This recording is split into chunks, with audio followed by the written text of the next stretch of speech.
Hello. I would like to welcome everybody to Washington Square News' first op-ed live of this year.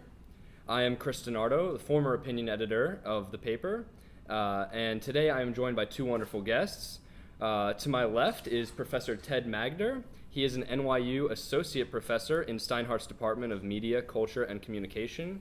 He is former chair of the Faculty Senators Council and current chair of the University Space Priorities Working Group.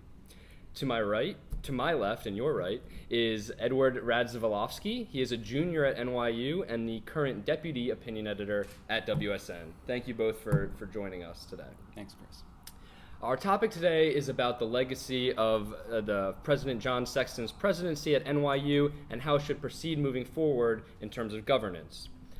Our opinion page has been quite a flutter with arguments on both sides of this, and none more that garnered more publicity than your two pieces. Edward, you co-wrote a piece with editor Raquel Woodruff last month in support of the immediate resignation of President Sexton, given some recent university scandals, and focusing on Sexton's own NYU 2031 plan. Professor Magder, you took issue with some journalistic lapses in that piece and rebutted in a letter to the editor, crediting the work that the Sexton administration has done and has set forth moving forward. I just want to begin by getting a feel for your position. So I'll just start with Edward. You contend that President Sexton has had numerous achievements in his tenure, and now you're saying ultimately the time is up. So why now? Why is now the time for Sexton to resign?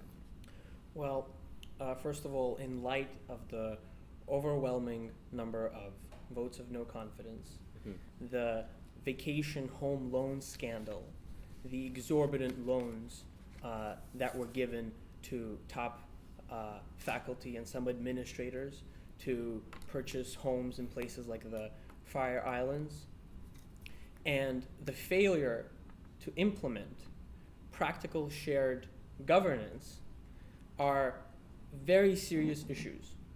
And it is my opinion that with the current leaders, John Sexton and Marty Lipton, reform is untenable. And we need new leaders to fix these policies like shared governance. And it shows the failure of the administration to address these significant issues properly has shown that they've failed in their duties, and we need new leaders.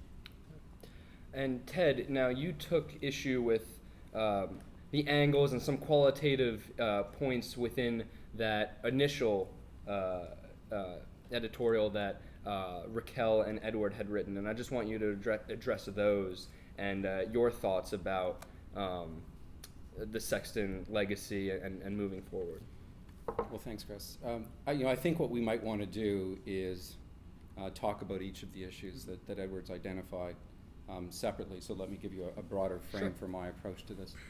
When I read Edward's piece, I was disappointed initially at some of the factual errors in the piece, specifically with respect to the way he described the shared governance resolution and also the work of the Space Priorities Committee. And it led me to take a closer look at Washington Square News, so I went back and looked at the introduction for the editorial board that was written at the end of August. And I think it's worth reading from it because I think it actually speaks to exactly what Washington Square News should be doing, and unfortunately perhaps isn't doing well enough. The penultimate paragraph says, over the course of the next semester, the editorial board will continue to ask tough questions of our city's government and our schools' administration, constantly challenging an inadequate status quo. Under new leadership this fall, the opinion desk plans to examine pressing issues that matter most to students, such as student debt, university governance, employment after college, social equity, and more. I'd probably add to that list.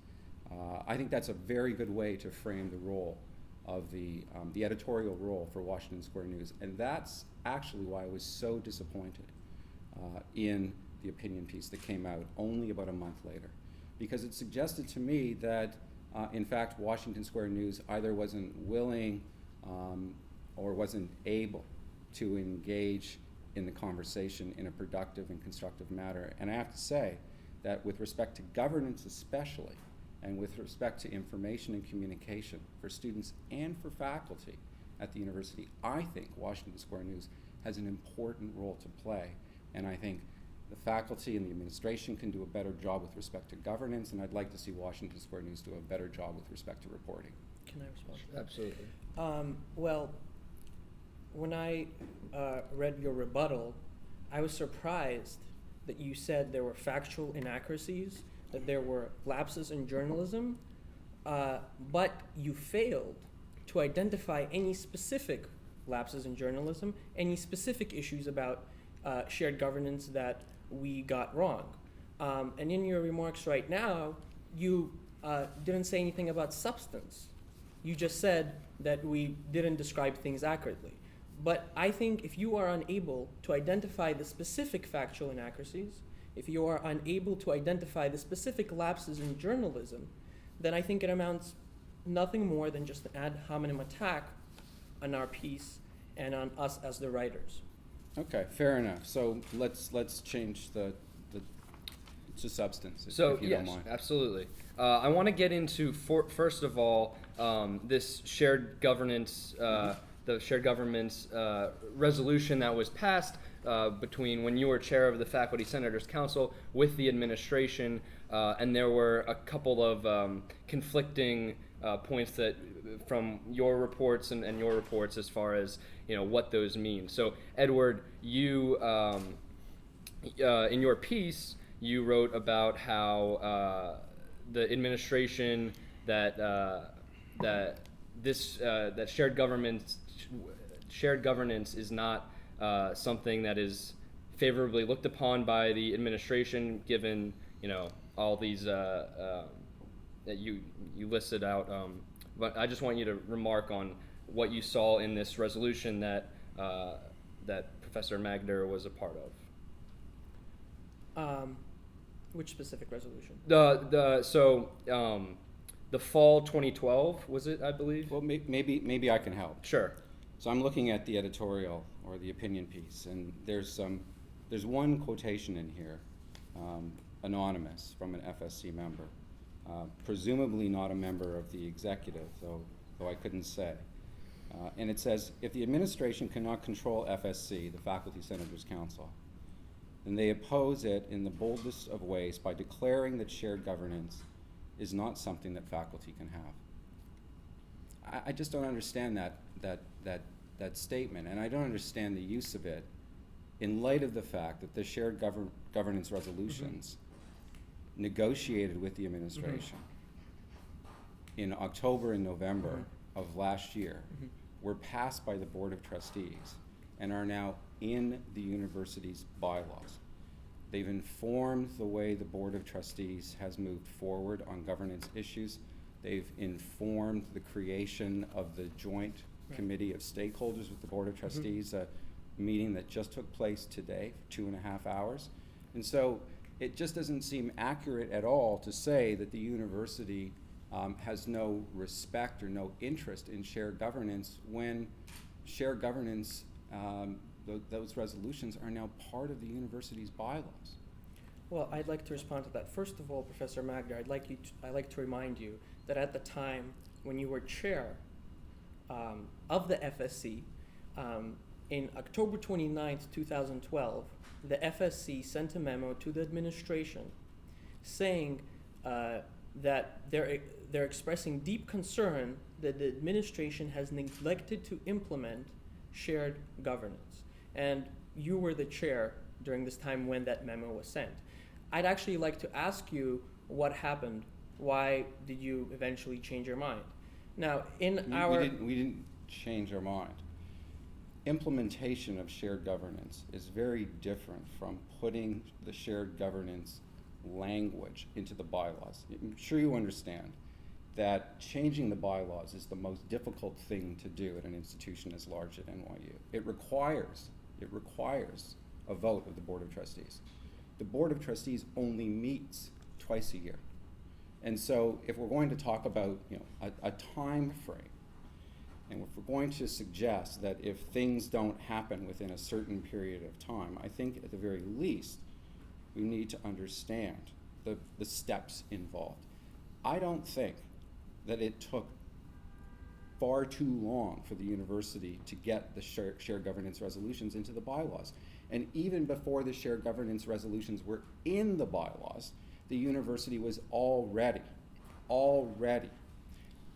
acknowledging and working with the FSC in accordance with them. And I'll give you one example. When I joined the Faculty Senators Council, I discovered to my horror that some senators, particularly those in FAS, were unable to email all of the faculty about Senate business. They just didn't have access to email lists. I don't understand why. Senators in Steinhardt and in other schools always had access, but for some reason, they didn't have it in FAS.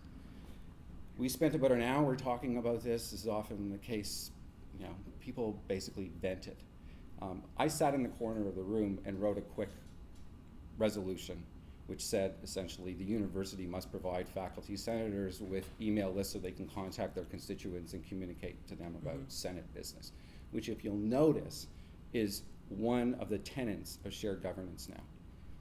It was seconded, it was voted on, not surprisingly unanimously, and from the date that the provost got that resolution, the senators in FAS, as well as all the other schools, have been able to email their constituents. So long before the shared governance resolutions went into the bylaws, the university had already acknowledged them, or acknowledged a portion of them, because this is the process of drafting, and was already adopted them.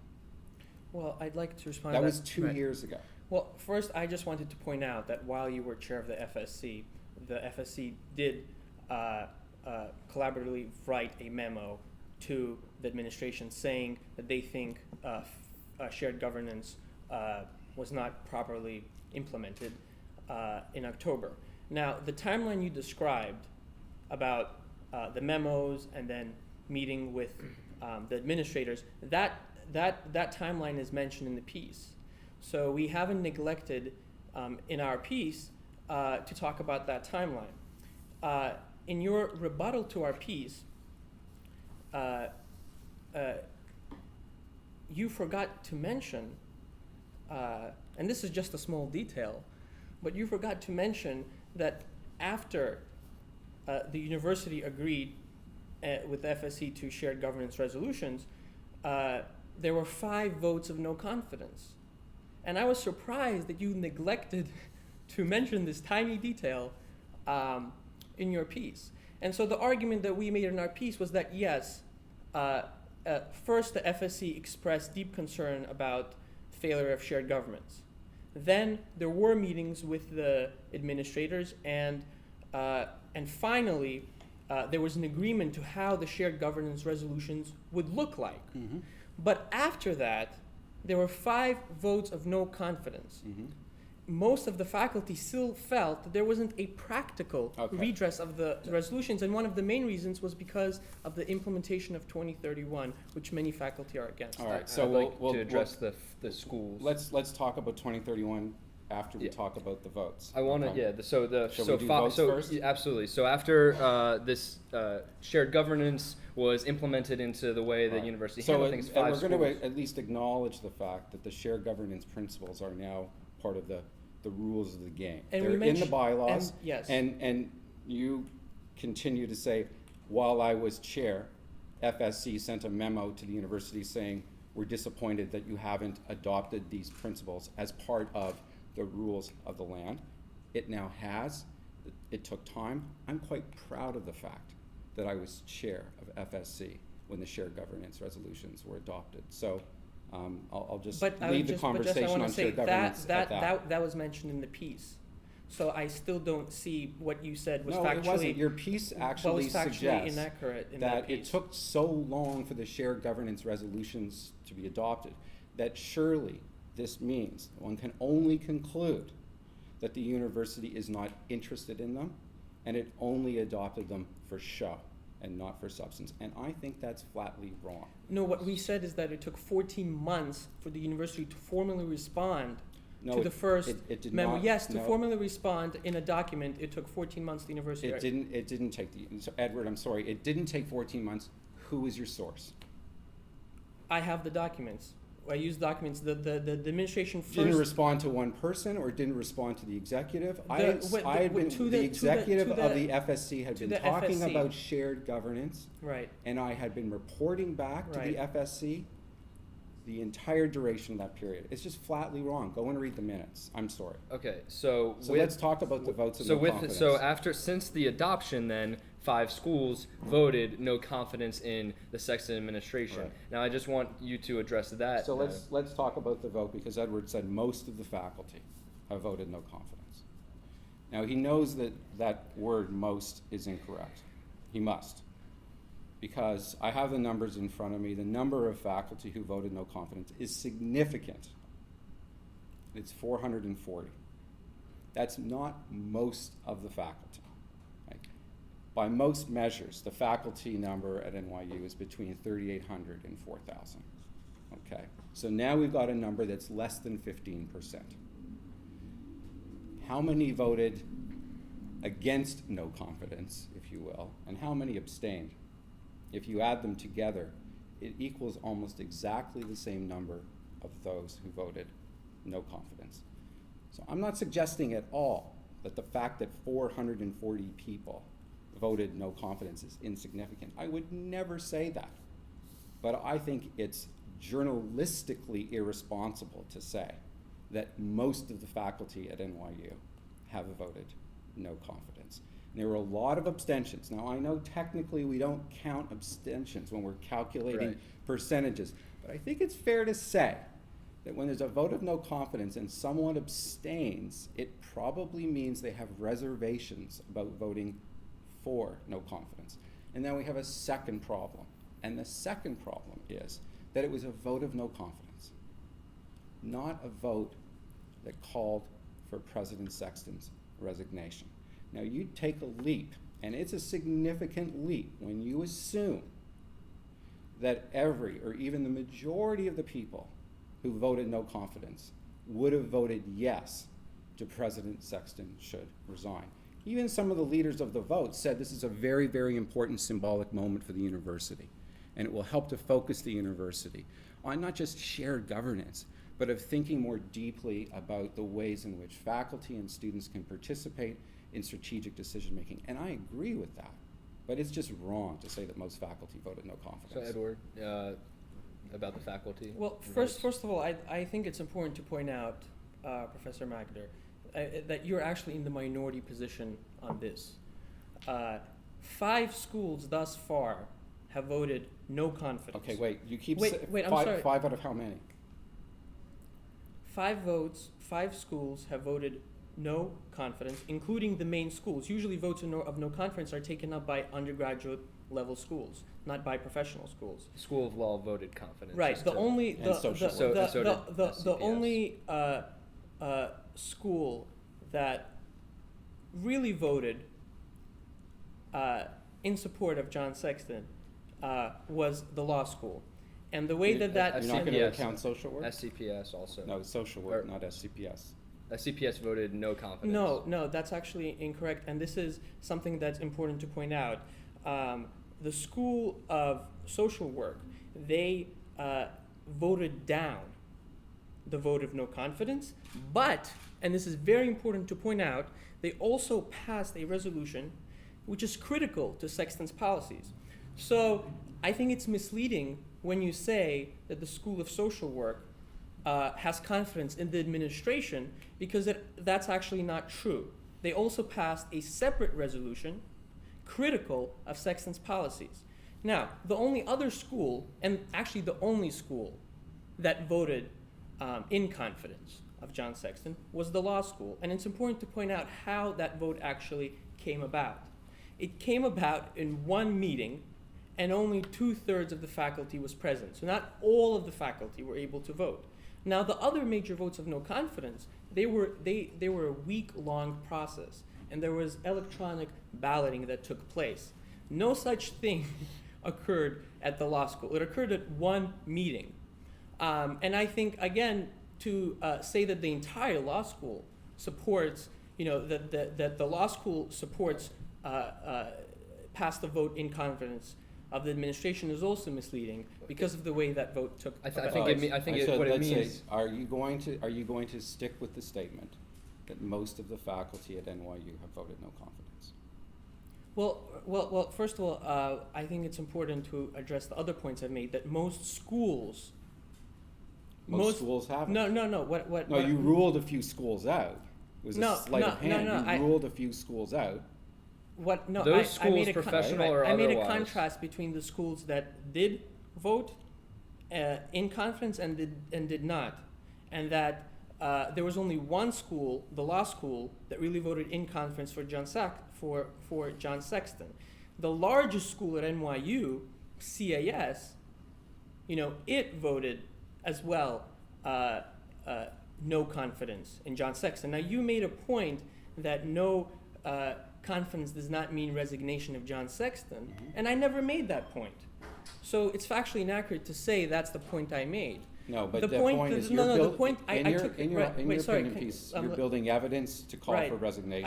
I just liked and that's exactly right. So I did not say those votes of no confidence meant that that President Sexton should resign. I took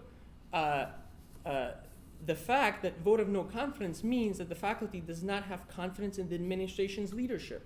And that, combined with other scandals, like the vacation home loan scandal, in my judgment, and this was an opinion piece, and that in my judgment was enough for me to say, I think that President Sexton and Martin Lipton should resign. Okay, so it's very, very easy to stand off to the side and say, off with their heads. It's so much harder to continue to participate in a conversation and an effort to improve the university, the way it operates, the way it shares information, the way decisions are made. And I want to make it very, very clear. Right? Everybody gets to make a choice, and everybody should be able to make a choice. And I have no problem with your opinion as an opinion. I respect it. But I think that it's incredibly rash to suggest, on the basis of any of the evidence before us, that it's impossible to imagine that this administration, the leadership of the university as it is now, could not participate productively and honestly in efforts to change the way the university operates. And I think they're doing that.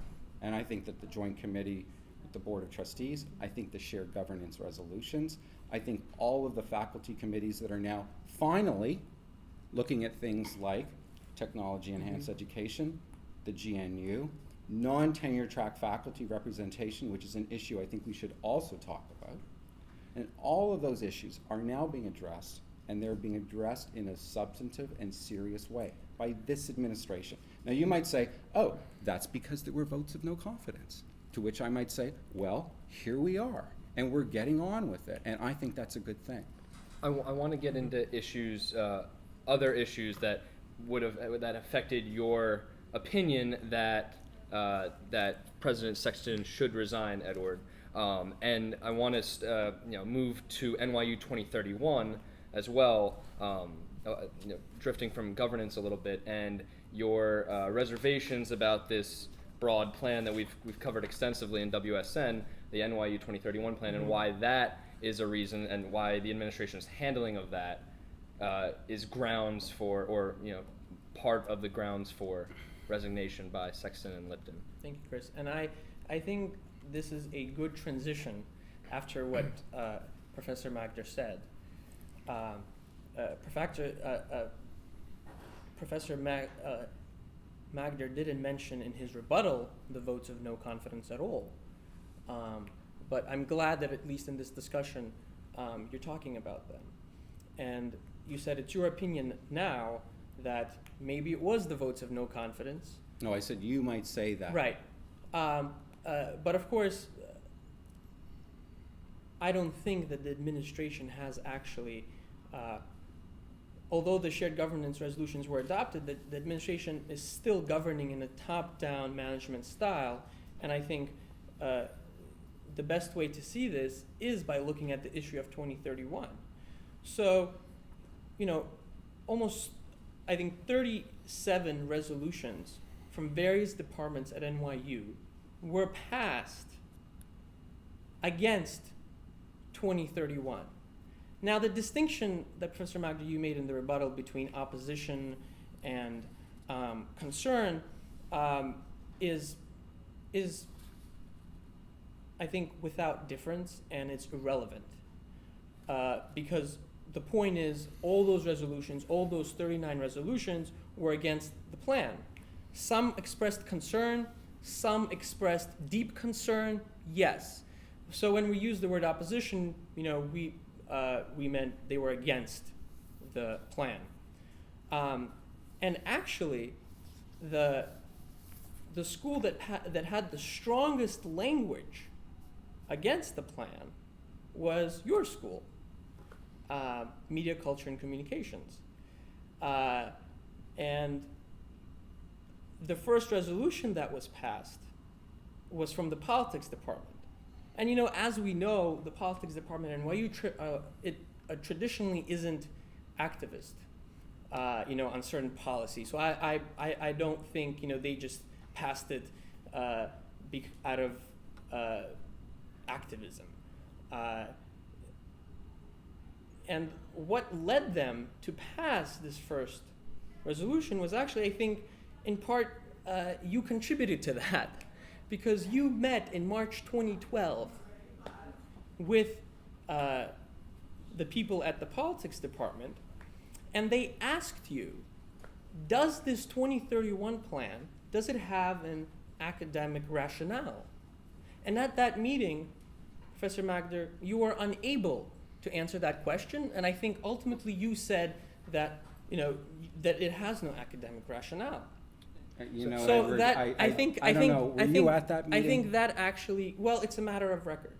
So I'm sorry. I want you to respond to that. First, I was at that meeting, and I wasn't the chair of the University Space Priorities Working Group when I was at that meeting.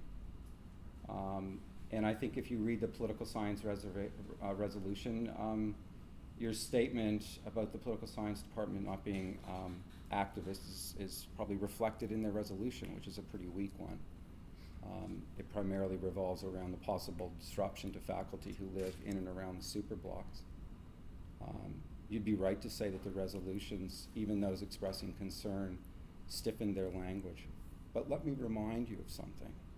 Those resolutions were passed before the university plans were actually approved by the city. And when I was chair of the FSC, because I was chair of the FSC at the time, we did a survey. And the survey revealed that the majority of those who filled it out, less than I think 25% of the faculty at NYU, again, not an overwhelming number of responses, were opposed to the plan, as it was at the time. But the plan at the time called for construction on the south and the north blocks at the same time. And it also called for a hotel. And we asked another question. If the university removed the hotel or didn't build on the north block, would your opinion of the plan change?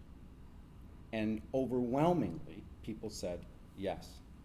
We don't have any data to know what people think now, but let me talk a little bit about concern versus opposition. I'm sorry, Edward, there's a difference. When faculty sit in a room, and I'm sure you've been in a room with faculty, and they're writing a motion, every word matters. And there's a difference between concern and opposition. When a parent says, I'm opposed to you going out tonight, that might mean you're not going out. But a parent says, I'm concerned about you going out, it might mean that you're going to have to call in at some point because he or she wants to make sure that you're safe. There's a difference, and it's meaningful. And for you to suggest, again, as a journalist, that that word choice doesn't matter, surprises me. But now let me get to some of the resolutions, okay? I thought you were going to say that the most interesting resolution came from Stern, because it actually didn't come from a department, it came from a whole school. Now, by the way, 37 departments is a lot, and 18 or so expressed opposition. But there are 170 departments at NYU. So again, if we want to play the numbers game, I'm not sure what conclusion we should draw. But the Stern resolution says this, first sentence, and it was copied verbatim by, amazingly, the economics department.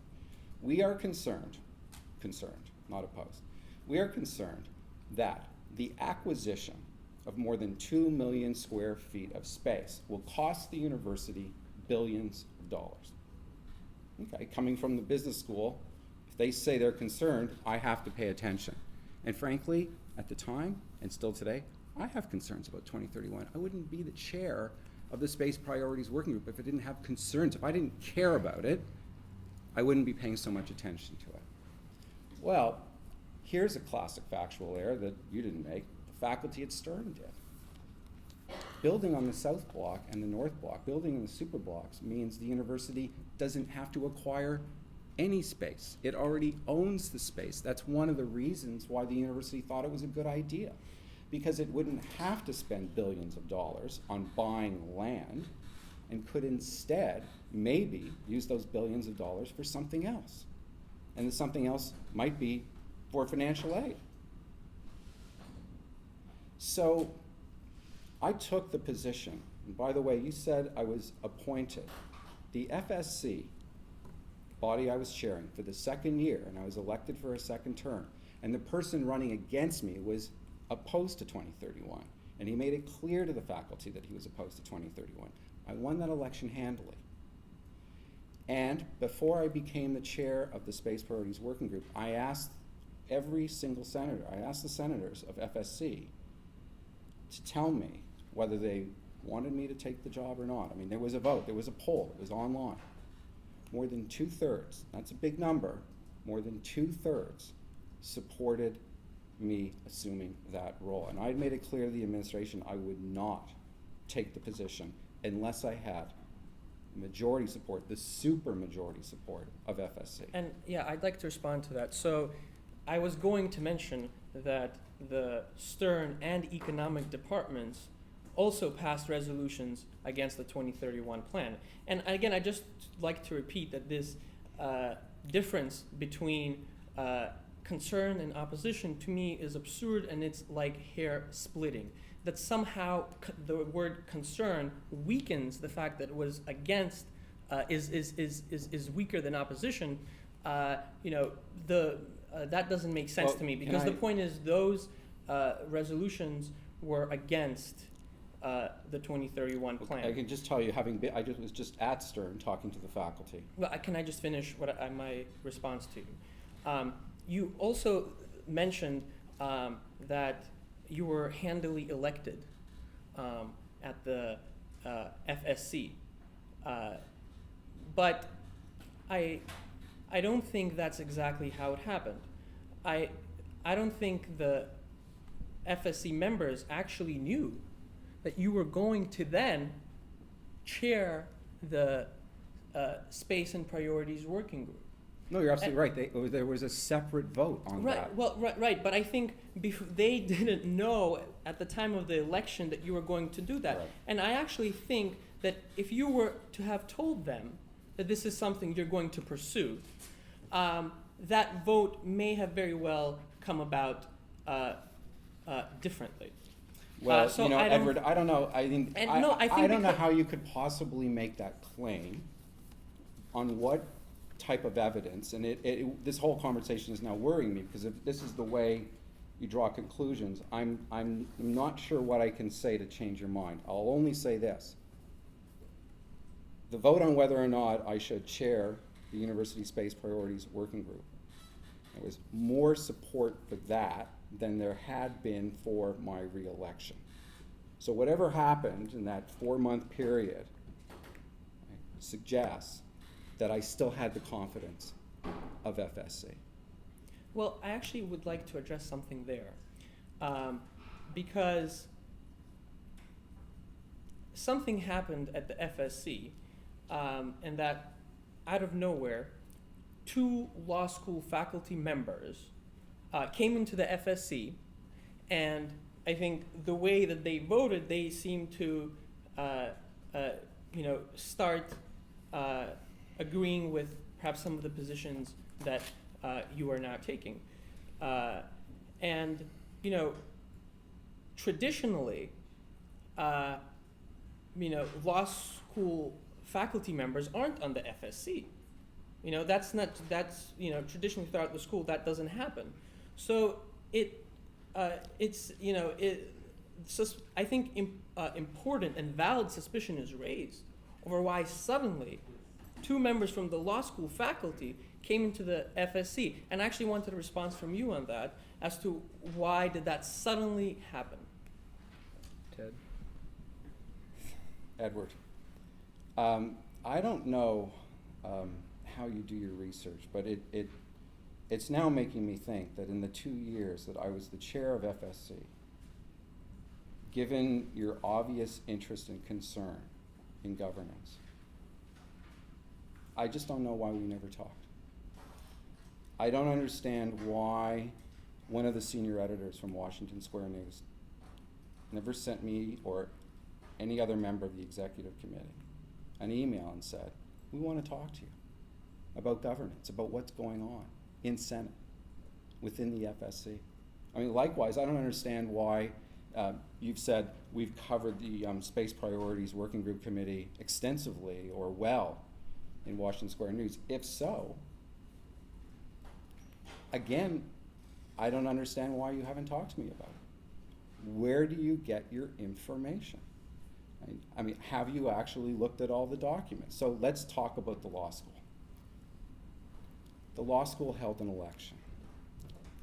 There's no faculty member at the law school who will say otherwise.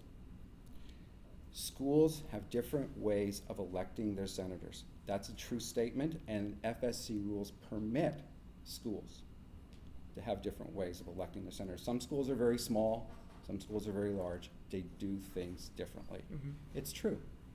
There had not been much Senate representation from the law school for I don't know how many years. But I also know it's true that there had been law school senators in the past.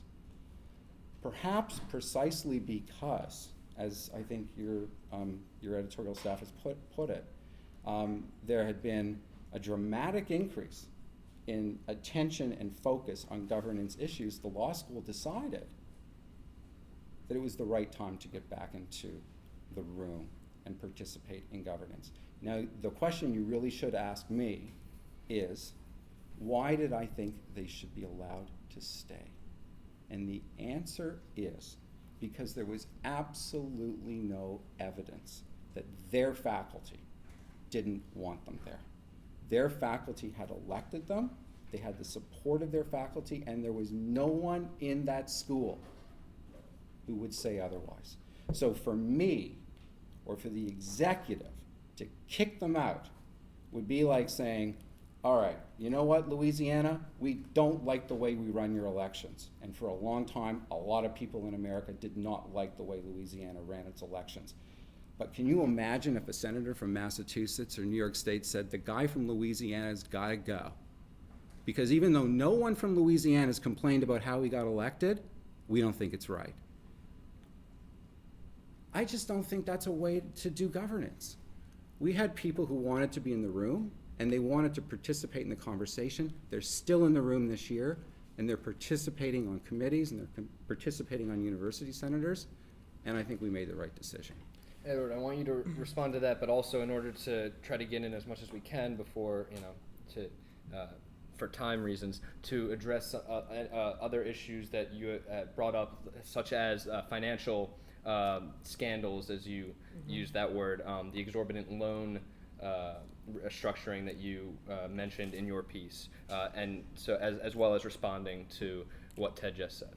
Well, the first thing that I'd like to respond to is your suggestion that no one at WSN contacts you about these issues. I contacted you. I sent an email to you. So you asked why does no one send an email to you. I sent an email to you with a question about the FSC. In your rebuttal, you said that we contacted you strictly in your role as former FSC chair and now chair of the Space Working Priorities Group.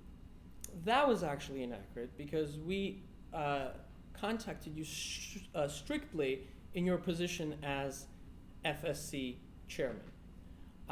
You mean in September? In September, when I contacted you? Yeah. Yes. When I already wasn't the chair of FSC. Right, no, but I contacted you about your former chairmanship in the FSC. I did not contact you about the Space Priorities Working Group. Now, in your response email, you didn't say anything about the Space Priorities Working Group.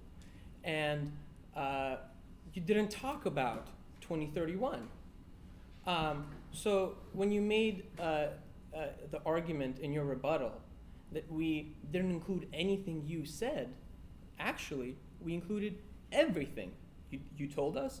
And what you told us was that by December, the administration and the FSC came to an agreement on how the resolutions would look like. And that was mentioned in the piece. So again, everything you said in that email was mentioned in the piece. You didn't say anything else. Edward, I didn't know I was supposed to write you an essay. I think in the piece I gave you a brief answer, and I'm quite certain I offered a follow-up. I think it's a bit disingenuous now for you to say that WSN has been in contact with the leadership of FSC. From the comments that you've made today, I'm fairly certain that you have spent a lot more time talking to a couple of senators who aren't part of the executive, and maybe some who have run for executive office but not been elected, but have not bothered to contact the members of the executive. And I don't know if you've talked to the current executive. I don't know if you have any sense whatsoever what they're doing right now. And again, I'm going to go back to the first point. I want WSN to be a participant and a partner in the way that the university thinks about itself, collectively discusses its future, interprets the information that's provided by the administration, really helps to frame a proper dialogue about debt, about financial aid, about governance, about space. And I just don't think this is the way to go about it. I still need to respond to that because you suggested before in your earlier comment that I did not contact you, and I did contact you, and in your response, no, I said while I was chair of FSC. I'm sorry, you're right. You contacted me in September. I had been chair for FSC for the previous 24 months. And he said that he had not been contacted in that time. I want to move on, though, to, before we wrap things up, to what you wrote in the piece about financial scandals of the Sexton administration, especially what has come out in the New York Times in the past year and whatnot about loans given to professors and for these homes and second homes. So I want you to address that, and then again, Ted. That's an important issue to discuss. And that's also something that's also a small detail that Professor Magder did not address in his rebuttal. And that was a crucial detail in the outline of our argument calling for the resignation of John Sexton and Martin Lipton. These exorbitant bonuses that were given to top faculty and some administrators, they're clearly unethical, and that usually doesn't happen in other comparable schools. And how do you know that? That's been written in the New York Times, which wrote a piece about that. They compared comparable schools to NYU, and even the president of George Washington University, who is in favor of giving bonuses to. Well, wait, are we talking about bonuses or loans? I think they're not the same thing. Well, a loan has to be repaid. A bonus does not. So let's, Well, some again, of these concern, loans, well, opposition. I'm sorry, well, Edward, the word matters to me. Some of these loans were actually forgivable. So that's Correct. an important detail. That's right, and we can talk about why in a second, but let's be clear, we're talking about loans. Or if you want to talk about individuals, we can talk about individuals. The vast majority of the loans, and this is a matter of record now, roughly $90 million is what the money on the table, okay? That's the bucket we're talking about. The vast majority, it's $92 million. 88 million of those, $88 million of that money has gone to faculty. It's gone to faculty in the form of loans, some of which are forgivable. The loan program, first of all, is definitely a program that's done at other institutions, and it's definitely done outside of higher education.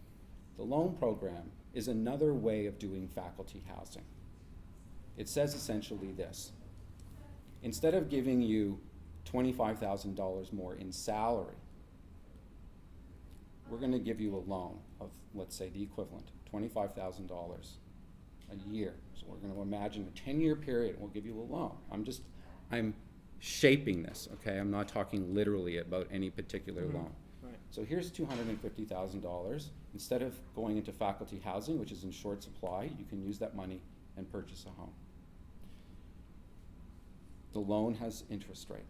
The loan program makes the university money. It does not make the university oodles of money, okay? But the money is repaid. And some of those loans, not all, some, are shared equity loans, meaning when the house is sold, the university actually benefits from the sale of the equity if the price of the house goes up. Forgivable loans are usually associated with length of service. Right. Well, okay? I just but I just want to be like clear. Respond. We're Right. talking about loans, not bonuses. Right. They have to be repaid. The net bottom line to the Right. university, okay, the net bottom line is that there is money coming back at the end of the day. Right. Now there's a second Right. issue, which is the loans for second homes Right. that have gone to administrators. Now we're in a different environment, and we're talking about a smaller number. I'm not saying that it's irrelevant to the conversation. It's very relevant. But I actually would appreciate it if we focused on the second loans and move the faculty loans off the table, because the faculty loans are another way of doing compensation. And Edward, I come from a place where compensation, I come from Canada. You might be able to tell from my accent. Compensation rates in Canada are a lot lower than they are in the Right. US. Well, I've gotten used to the fact Okay. that salaries are higher in the US.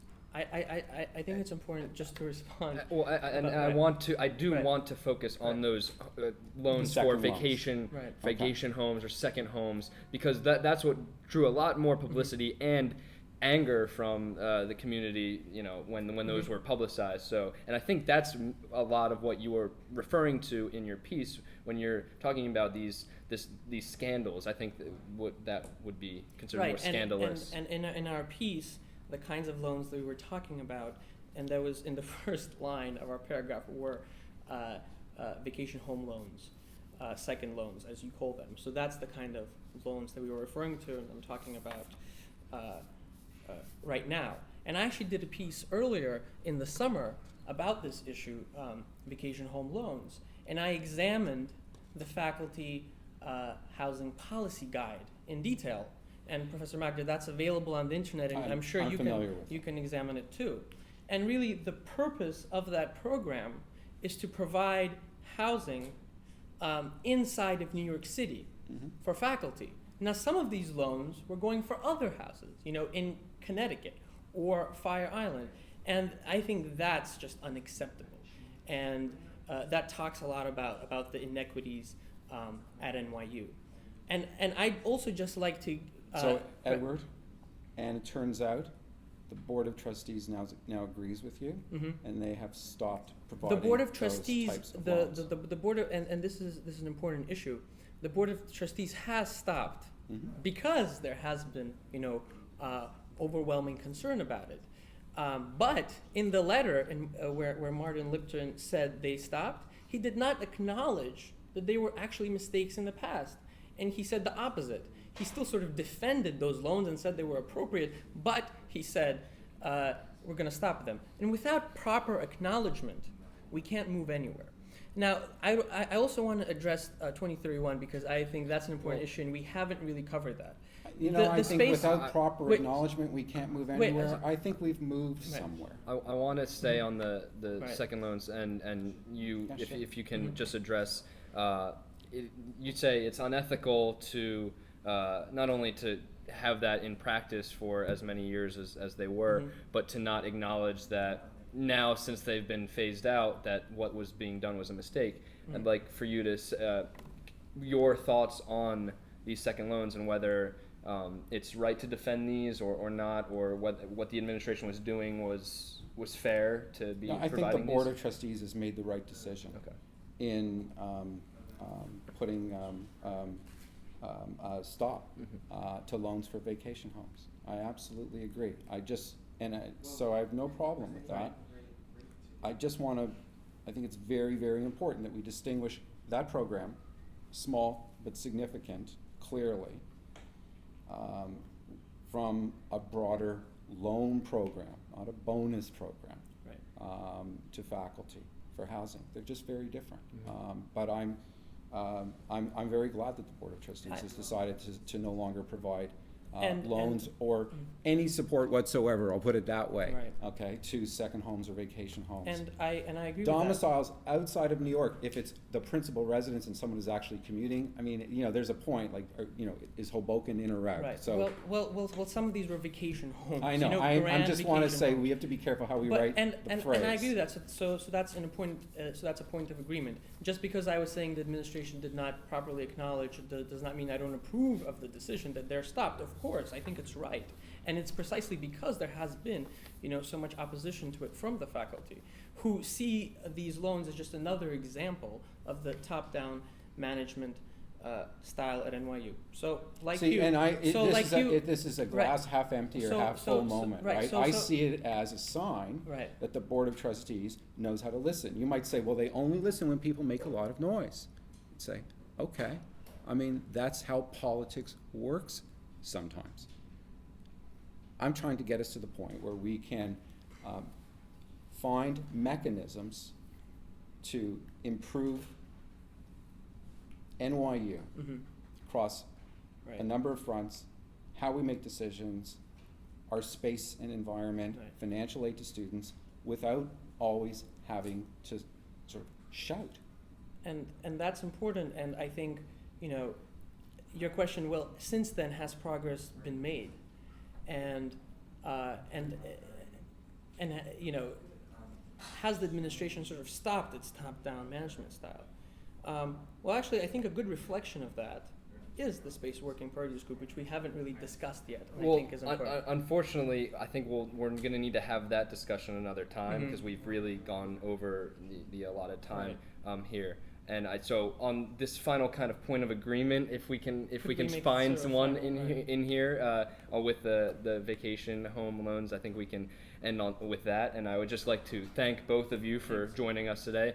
I'd like to thank you for listening, and I'd like for you to just say to keep up to date with WSN at nyunews.com for further information concerning these issues. Have a great day.